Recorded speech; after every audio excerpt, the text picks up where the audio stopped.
Vous comptez donner une leçon de loyauté et de politique.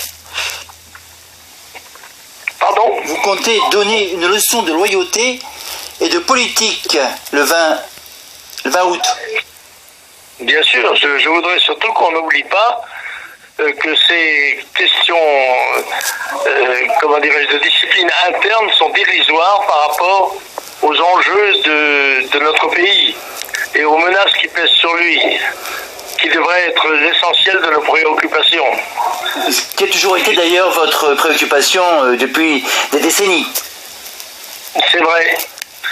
Mais je suis attrait malgré moi dans cette spirale de contestation interne dans laquelle je suis défendeur contre une agression dont je continue à ne pas comprendre l'origine ni les raisons.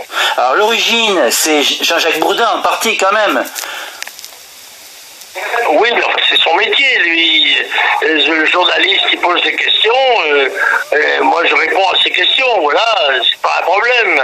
Oui, mais quand même, est-ce que c'est quand même pas normal de pousser à comment dirais-je, à mettre la personne en difficulté Oui, non, mais écoutez, quelqu'un a même dit qu'il s'est rendu coupable du délit de complicité, de commission d'infraction.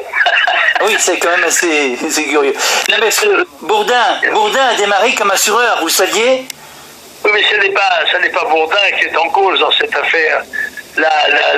C'est la présidente du Front National qui m'attrait devant une juridiction disciplinaire du Front National. C'est ça qui est le fait politique. Le rôle de Bourdin est tout à fait secondaire là-dedans. Oui, tout à fait. Mais ça n'empêche pas quand même que le numéro 2 du Front National, Florian Philippot, disons, vous en veut particulièrement. Donc c'est aussi lui qui tire les ficelles de cette cabale. Le débat est un débat politique. C'est que tout à fait évidemment, la présidente du Front National, M. Philippot, et sans doute quelques autres, veulent changer d'orientation politique, le Front National. C'est ça le problème, parce que pourquoi autrement s'en prendre à moi, le président d'honneur, député européen, président du groupe Front National au Conseil régional PACA, pourquoi s'en prendre à moi? Ce que j'ai dit n'est pas extraordinaire. Oui, non, et puis on vous connaît depuis des années et des années. Je veux dire, ce n'est pas une surprise. Voilà, ce n'est pas une surprise. C'est sûr. Écoutez, c'est une affaire qui remonte à 1987. Alors, en conséquent, ça ne date pas d'aujourd'hui. Et Marine Le Pen est tout à fait au courant des réponses que j'ai faites aux questions qui m'étaient posées sur ce sujet. Mais d'après vous, il n'y a pas des lobbies qui sont derrière, qui sont puissants et qui ont promis quelque chose à Marine Le Pen? Écoutez, je n'en sais rien. Je ne sais pas quelles sont les influences qui s'exercent sur elle. Ce que je constate, c'est qu'elle n'agit pas à mon égard d'une façon convenable. Oui, mais peut-être est-elle tenue aussi? Peut-être est-elle bloquée par... C'est possible, je ne sais pas. Je n'ai pas d'informations particulières sur ce sujet. D'accord.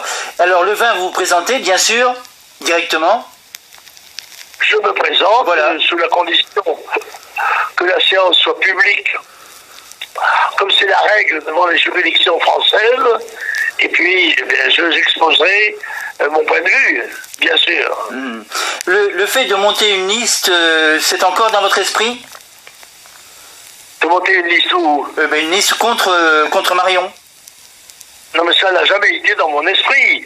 Ce sont les militants de la région qui, très souvent ulcérés par les prises de position nationales, ont pris cette initiative de constituer des listes et m'ont demandé d'en prendre la tête. Je n'ai pas accepté de le faire. Tout à fait, tout à fait. Non, j'en suis bien conscient. J'ai même vu la montée, disons, en puissance de ces personnes. J'ai conseillé à Marion Maréchal Le Pen, qui a l'investiture du Front National, de constituer ces listes en tenant compte tout de même de l'expérience et des services rendus par un certain nombre de conseillers sortants. Tout à fait, tout à fait, tout à fait. Donc là, le 20, vous êtes confiant de toute façon. Je ne pense pas qu'on puisse vous exclure. C'est impossible. Ça serait trop grave pour la France. Je ne pense pas qu'on puisse vous exclure. Je ne pense pas que ce soit possible. Les Français n'accepteraient pas. Non ? Écoutez, voilà, c'est une situation, il faut bien le dire, originale, peu habituelle et par certains côtés assez scandaleuse, c'est vrai. Voilà, les Français vous suivent. Tous les Français vous suivent de toute façon. Voilà, je suis convaincu, je le vois bien dans les rapports que j'ai avec les Français, que ce soit directement ou par téléphone ou autrement, je me rends bien compte que cette situation n'est pas acceptée par la majorité de nos concitoyens. Tout à fait. Alors attendons le 20, et puis le 20, on se refait un point, Président, si vous voulez bien. Et voilà. Espérons que d'ici là, le bon sens l'emportera sur les calculs ou les passions.